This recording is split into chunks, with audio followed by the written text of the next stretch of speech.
चलिए आज की कक्षा को शुरू करते हैं। कल हम पढ़ रहे थे कक्षा 10 विषय विज्ञान, जिसके अंतर्गत हम अध्याय 1 का अध्ययन कर रहे थे।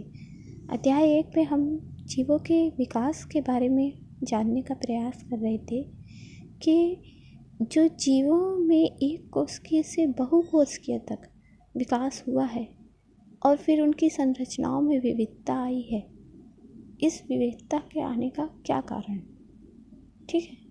तो मैंने आपको कल कुछ गृह कार्य दिया था, लेकिन अधिकतर लोगों ने उसका उत्तर भेजा नहीं है। कृपया करके व्हाट्सएप पे या पोर्टल पे अपने गृह कार्य के प्रश्नों का उत्तर अवश्य डालें, ठीक है।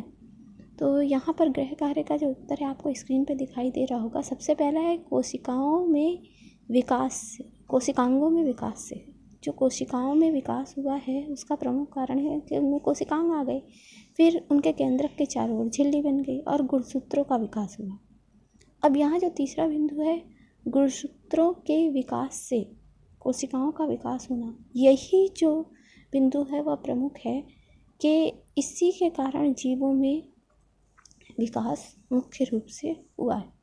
गुणसूत्रों में बदलाव आया, जिनके कारण कोशिका प्रोकैरियोटिक से यूकैरियोटिक बनी, और उसके बाद में कोशिकाओं में संगठन के लिए भी विकास आया। इसको हम अपनी पाठ्य पुस्तक के माध्यम से इस प्रकार से भी समझ सकते हैं। उसके लिए हम यहाँ पर पाठ्य पुस्तक का एक अंश पढ़ेंगे, ठीक है। लेकिन पहले आप ये देखिए कि जो एक कोशिका से बहुकोशिकीय कोशिका बनी, फिर कोशिकाओं ने विभिन्न प्रकार की जातियों का, जीवों का, पेड़ों का, पौधों का जो रूप धारण किया है, यह भिन्नता किस कारण है। यहाँ पर आप एक चित्र देख रहे होंगे। उस चित्र में आपको कुछ जीव दिखाई दे रहे हैं। क्या आप इस जीव को पहचानते हैं? हाँ, ये डायनासोर हैं, है ना, जो इस धरती से विलुप्त हो चुके हैं। ये हजारों साल पूर्व पाए जाने वाले जीव हैं और इन जीवों में विभिन्न आकार पाए गए, लेकिन इनकी जातियों, कुछ डायनासोर शाकाहारी, कुछ मांसाहारी, कुछ छोटे, कुछ बड़े। तो ये सब किस कारण था, इसके बारे में, जो भिन्नता है जीवों में, इसके बारे में अध्ययन करने वाले प्रमुख वैज्ञानिकों में से एक हैं डार्विन।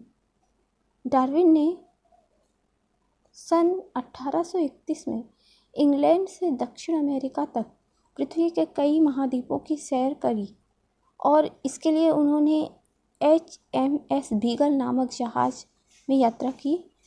इस यात्रा के दौरान उन्होंने जैव विविधता का अध्ययन किया और उन्होंने अपने अनुभवों का संकलन किया कि जीवों में कोई भी विविधता किस कारण होती है। उस विविधता का जो मुख्य कारण होता है जीवों के अपने आसपास के वातावरण के साथ में सामंजस्य बिठाना और अपने भोजन के लिए प्रतिस्पर्धा करना, जीवन के प्रति प्रतिस्पर्धा करना, क्योंकि कोई जीव छोटा होता है, कोई जीव बड़ा होता है।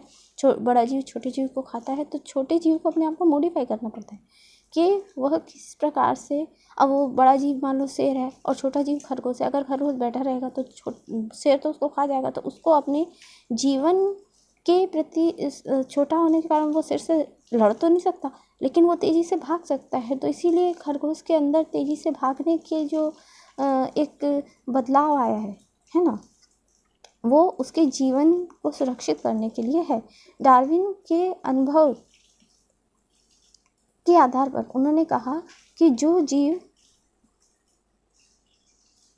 अपने आप को इस प्रतिस्पर्धा में सुरक्षित रखेगा, बचा सकेगा, वही आगे जीवन जी सकेगा। विशालकाय, विलुप्त, स्तनधारी इत्यादि जीवों से उन्हें पता चला कि पूर्व के जीवों में और वर्तमान के जीवों में भिन्नताएं तो हैं, लेकिन कुछ समानताएं भी हैं। और पृथ्वी की सतह में, यहाँ के वातावरण में, मौसम में जैसे जैसे परिवर्तन आया है, वैसे वैसे उन जीवों के अंदर भी परिवर्तन आया है। मतलब एक तो हो गया कि अपने जीवन की सुरक्षा के लिए उसके अंदर परिवर्तन आ रहा है, दूसरा मौसम के कारण उसके अंदर परिवर्तन आ रहा है। मतलब वो अपने आप को, जीव जो है, मौसम के प्रति अपने आप को अनुकूलित बना रहा है। जैसे आप लोगों ने पूर्व में कक्षा 7 में एक अनुकूलन से संबंधित अध्याय 1 में ही दिया है कि किस तरीके से ध्रुवीय भालू सफ़ेद होता है। ध्रुवीय भालू सफ़ेद इसलिए होता है क्योंकि वो अपने आप को अनुकूलित बना लेता है।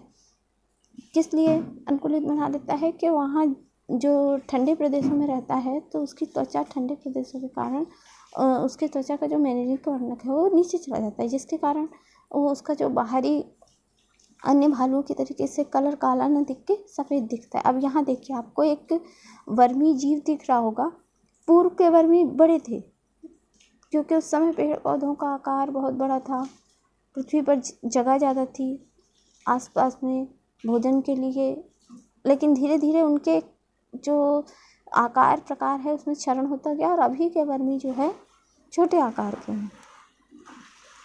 गालापागोस द्वीप समूह पर डार्विन ने कुछ विशेष अवलोकन किया।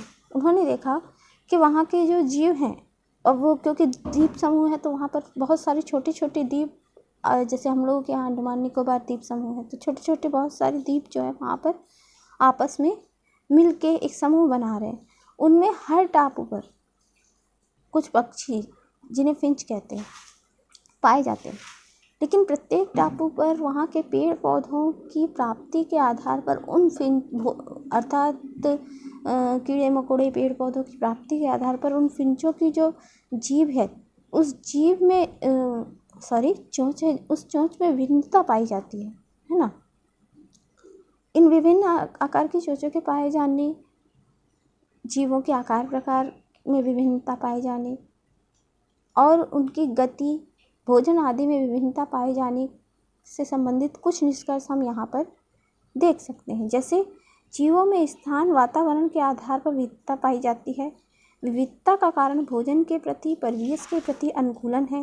विविध अनुकूलनों के कारण कोशिकीय स्तर पर गुणसूत्रों में परिवर्तन के कारण जीवों के अंदर विभिन्नता आती है। अब यहाँ जो हमने अध्ययन किया इसके आधार पर मैं आपको कुछ गृह कार्य दे रही हूँ, आप इसका उत्तर अवश्य डालेंगे। पहला है, डार्विन कब और कैसे यात्रा पर गए। ये तो एकदम सिंपल प्रश्न है, आप लोग इसका आंसर आसानी से निकाल सकते हैं अगर आपने वीडियो को अच्छी तरह देखा है। दूसरा है, उत्परिवर्तन क्या है।